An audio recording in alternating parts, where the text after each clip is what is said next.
What made you finally decide to write down your memoirs? Well, I think a lot of people have asked me, a lot of questions about, where have you been, what's going on with you and Will, and, a lot of questions. And this book really pretty much answers all those questions. Well, you specifically focused on a couple of things, including your childhood and your time at SNL mostly. There are other elements as well, but how did you sort of determine what you were going to focus on in this book? Well, I think getting into it, I think SNL was probably going to be the main focus. I knew that because that would probably be the first thing off of anybody's head, like they want to know about SNL more than anything. But it is an autobiography, so obviously I'd like to share the rest of my life. And I found out that it's a lot more interesting, actually. My life outside of SNL is pretty cool. So the people that read it, were like, wow, this is pretty fascinating. Yeah, so, there's a lot that I didn't know about you, including your childhood and how that sort of led to your career in comedy. And of course, your dad, one of the co-founders of the Groundlings. So he was obviously the biggest influence, and you had a really tight relationship with him. did.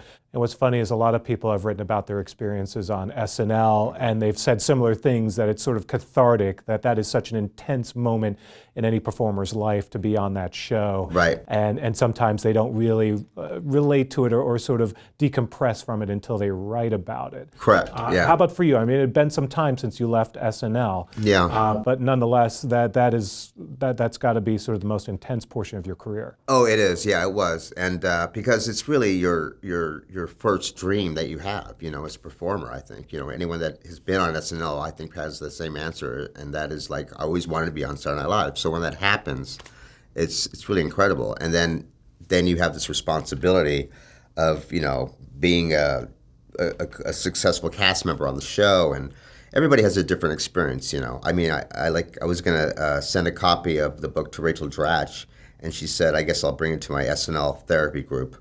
So I think everybody has their own experience. Mine is different as well. But there's a lot going on that went on. How would you describe your, looking back now at your SNL experience? If you were just asked me, like on the street, asked me, I had an amazing time. I don't know if I would say that same answer. Had you asked me while I was in the cast, I'd probably be thinking about, oh my God, this sketch and that sketch. But when I look back on it, it was one of the best times of my life. And it's good to not be there as long as I did. I was there for about 8 seasons, so that was a perfect amount of time. It wasn't too long, wasn't too short, so it was a perfect amount of time. You write a lot about the characters, and of course, Mr. Peepers, Mango are probably the two that people remember the most. And you kind of go into detail on how these characters were created. Right. Do you miss these characters? Do you ever wish you could go back to them? Or what's your sort of feeling about those characters now? Well, some of them are hard to do. Just like, well, for example, Mr. Peepers is the half man, half monkey, and there's a lot of humping and hanging upside down kind of stuff going on. So I don't miss that. And also, there's a lot of things that these characters did back then that you couldn't do now with what's going on, For example, humping the face. I don't think you could do that anymore on live television. Yeah. I'm back! Stop them! I think my leg is broken! Now let me ask you about your injury. Okay. Because that's also a very important part of this book. Okay. And it's something that you've started to discuss. You first mentioned it when you were on Dancing with the Stars a few years ago. Yeah. But now you're ready to discuss more about how it happened. What made you decide now to sort of go into more detail? When it happened on Dancing with the Stars, it had to be revealed because they judged me on my dance performance. So I needed to tell them about the injury. Talk about the injury real quick. Sort of what sort of physical state are you in right now? Well, right now I'm fine. Yeah. Like any other person that's been through surgeries, they have to keep up, the physical therapy and all those kind of things. But it's not. I'm not like. I'd say I'm 95% okay. There's certain things I can't do. For example, like that. This is a normal kind of flat, and this is as flat as that gets. And there's just a lot of nerve damage here and nerve endings that are just not reaching out. And that's permanent. That's just how it is. Would I be able to bob my head again? I'm sure I could. Would I hang upside down? I don't know. Yeah. So there are limits, but I could do pretty much everything I used to be able to do, except there is a lot of pain involved. I'm not like let's go skiing kind of guy. Yeah. I never was, but you know. But now, Let's go down the inner tube, everybody. I don't Yeah. think I would do that. You love going down the inner tube, right? who doesn't? Who doesn't? But, maybe not. I'm Let's getting go older. down the inner tube, everybody. So you discussed it at Dancing with the Stars, but you didn't discuss exactly how you broke your neck.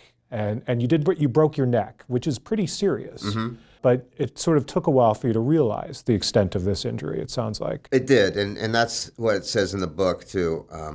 I think when you break your neck, at least in my experience, you don't know what it feels like because you never broke your neck before. So it's just excruciatingly painful. But even Buster Keaton, like, he broke his neck and he didn't even know it. It took him months to realize that, Yeah. So there's a lot of mind, psychological ways of just going about it. But nonetheless, you have to have surgeries and prepare yourself. And you just can't live that way. Otherwise, you're going to atrophy your whole arm and your whole leg. It's just you're going to be screwed. Yeah. But I do go into detail. The chapter's called Broken. And I go into detail about how it happened, where it happened, and step by step. I relate it a little bit to $1 Million Baby, which is a little harsh, but it is kind of true. That scene where she lands on the stool and her neck is like that. That's pretty much how my injury was. Yeah. I went back and injured my neck in a sketch on SNL. Which is the first time you've mentioned that it happened on SNL. Correct. Now, it should be said that NBC has said that they have no record of this. And in talking to longtime staffers, they have no recollection of Right. this happening. That's what you found So- out, yes. So what is your response to that? Well, I'm pretty baffled because they paid. There was 5 surgeries I had, and they paid for the first 2. When it came for the third, they said they wouldn't pay for that anymore, so I had to use insurance for the rest of the surgeries. But the first 2, NBC paid for. And what happened, again, I go into detail about the book. It wasn't something they wanted to make a deal out of it. And also, I'm not surprised that they would, say it didn't happen because it's a very small moment to them. Someone getting hurt, an injury in the cast, and to me, it's like 20 years of my life. Yeah. And to them, it's just like something that happened, and they asked for it to kind of, let's not talk about it. Let's, the show is more important. So did they specifically say that to you? Well, they said, like, we'll take care of it. We'll take care of the bills, but let's just not, that's basically how the conversation was. It wasn't really there wasn't many conversations about it. I never spoke to Lorne about it. I spoke to one of the producers of SNL, and he was probably speaking for NBC and maybe Lorne, I'm not sure. But Lorne did send me to his doctor, and that's when I was diagnosed having an injury. You write that you didn't want to make a big deal of it either. Is that? I was in agreement. It wasn't like they just told me don't say anything. It was like, I didn't want to make a fuss. They're family, SNL is not just like a show to me and any cast member. It becomes very personal, and you don't want to screw with it, just like your family. You don't want to, like, I don't know, tell your dad that I'm going to sue you. It doesn't make sense, And you don't want to show up the next week and then it just creates distance. It creates problems. And I was brought up being told to never cry wolf. That was my whole thing in life. Don't ever cry wolf. And this is something I probably should have cried about, but I didn't. Is there a possibility that may have happened on another set or at another moment? Oh, or the do you injury? think, or do you think it really was that moment? Oh, it was in definitely sketch? that moment, yeah. You felt something when you fell. Yeah, it definitely was that moment. And I think, if it were to come to, like, let's ask specific people, there are people that saw it and do know about it, like the prop department, some people. But it's in detail in the book. But, yeah, it definitely happened 100%. What did the injury do to your career, would you say, and how has it impacted you, especially in the first couple of years after you started to deal with this? Well, there's a couple things it did to my career and my life. Anybody who has a major injury and has to have surgery, it takes them out of commission. You basically have to nurse yourself back to normal again. You're in the hospital for example, well, the first surgery was like, it took, I guess, 18 hours. And I was on, they videotaped it, which was very strange. Like, you want a copy? I was like, no, that's okay. Oh, why haven't they released that on DVD? I don't know. They probably will on Blu-ray. Yeah. That'll be a good way to tell people I had surgery. That was, you have to nurse yourself back to normal. So you're in the hospital for weeks, and then you have to learn how to walk again, and you have to learn how to, it's just awful and debilitating and humiliating and embarrassing, and you can't go out in public, and if you do, TMZ might photograph you and go, hey, what's going on with this? Ha, you look like a hunchback.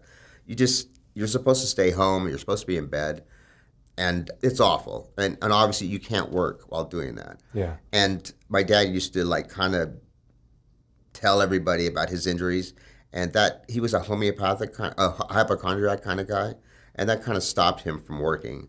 And I didn't ever want to be that person, so I just didn't want to tell anyone. I just felt like, it's an injury, it's painful, but I don't want to be limited and not be able to be on a show or, because oh, well, if you're in pain or if you have an injury, let's recast. I mean, that's probably the smartest thing for any show to do, but I didn't want to take that chance. And you write that this was a particularly difficult sort of segment of your life because you also were dealing with some drug addiction problems and some relationship, a short marriage. Yeah. You write about all of this in the book, but that sounds like that was sort of a dark time. Would you Yes. say sort of the low point? And how did you bail yourself out of that? It was definitely one of the lowest points in my life. Plus, my father was dying slowly too, and that was really hard on me because he was my best friend. Yeah, it was a very dark time, and it was interesting to write about it. To separate the drug addiction and then getting addicted to pills because of the pain medication that I had to take for my back and my neck and the surgeries, and having relationships during that time. It's just very hard. You're supposed to give these things 100%, and if you're doing one thing and then trying to have a healthy relationship and trying to get off pills and trying to be normal again and trying to do a job, it's just a big mess. The first and foremost thing you should be is not on pills, and the second thing is you should be healthy and don't have to that you can walk and act normal again and not have atrophy pain and limiting yourself. That's the first thing. And if that's taken care of, then you can have a healthy relationship. And if you can have a healthy relationship, then you can have a healthy job, Yeah. and all that stuff. But it was just such a mess. Yeah. It was a dark time, yeah. What pulled you out of this? Was there a moment, or has it been gradual in sort of getting back to the old Chris Kattan? Comedy is what brought me out of it, That's why I was born to be funny and to perform comedy. And my love for comedy got me through it all, really. That's what got me through it. And you're back out on stage, back seeing people again, and so this is Chris 2.0. Chris Or 2.0. 3.0 or 4.0. Is that sequel?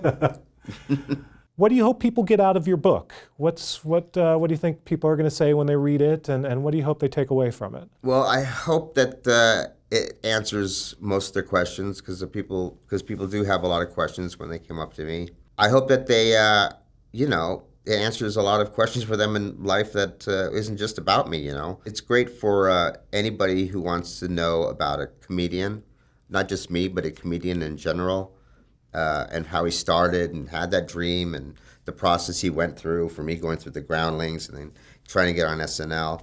And it's really, the book really tells in detail how that happened and all the trials and tribulations that came with it. And I think it'll be fascinating. I know that if I were a fan of SNL, I'd be dying to buy this book. Or if I would have, anybody who loves comedy should really read this. Well, you write about a lot of awkward encounters with different celebrities over your years. Yeah. How do you think they're going to react? Some of the folks in the book. I think they'll be okay with it. There's nothing too terrible. It's not like for example, I talk about Pavarotti and how he just puts too much eyebrow makeup on. And he was in a makeup room, and he just kept telling the makeup artist, he kept going, more, more. And she's like, Pavarotti, we're done. No, more, more. This is on SNL. Yeah. And then he sang the song. He was the guest, a musical guest. And on the screen, his eyebrows were so dark that you couldn't see much anything else on his face. So that's a story I don't know if he'll be upset about, but. Chris, what are some of the questions that people have for you these days? What you been up to? I mean, like, what happened? Where have you been? and a lot of those questions are answered, stuff about the injuries and all that stuff. And also, are you going to do another Roxbury? And, and my relationship with Will and what happened with that, there's some things that occurred that I wrote about. How is your relationship with Will Ferrell? Oh, now it's great. Yeah. Yeah, we have a good relationship. There's a dark period, though, where you two sort of had fallen apart. There was, yes, and that was mostly my fault, I think. It was, there was a situation going on where the Night at the Roxbury movie was going to be created, and, there's a lot of crap that happened with that. I was very green at the time. We both were, but, it was rough. Yeah, but nonetheless, you've recovered, you've repaired the relationship. Yes. And maybe he'll read the book. And yeah, well, I said I'm sending him a copy. So, how do you think Lorne's going to react to it? And do you think this might damage your relationship with him? I don't see why it would damage the relationship with him. It's I don't know how he's going to react. But I do know that it probably wasn't a big deal for him as it was for me. It was it's like just a little blip on his life radar. But to me, it was such a huge deal. Just starting out in show business and films and stuff. So I don't know what he's going to say about it, honestly. You mentioned you're going to the show. I am. I'm planning on going this Saturday, yeah. So maybe you'll find out. So maybe I'll find out. Yeah. I'm bringing a copy of my book. He said he wanted a copy, so yeah. Well, let us know how it goes. The show? So, and also your check in with Lorne. Yeah, I will. I'll let you know.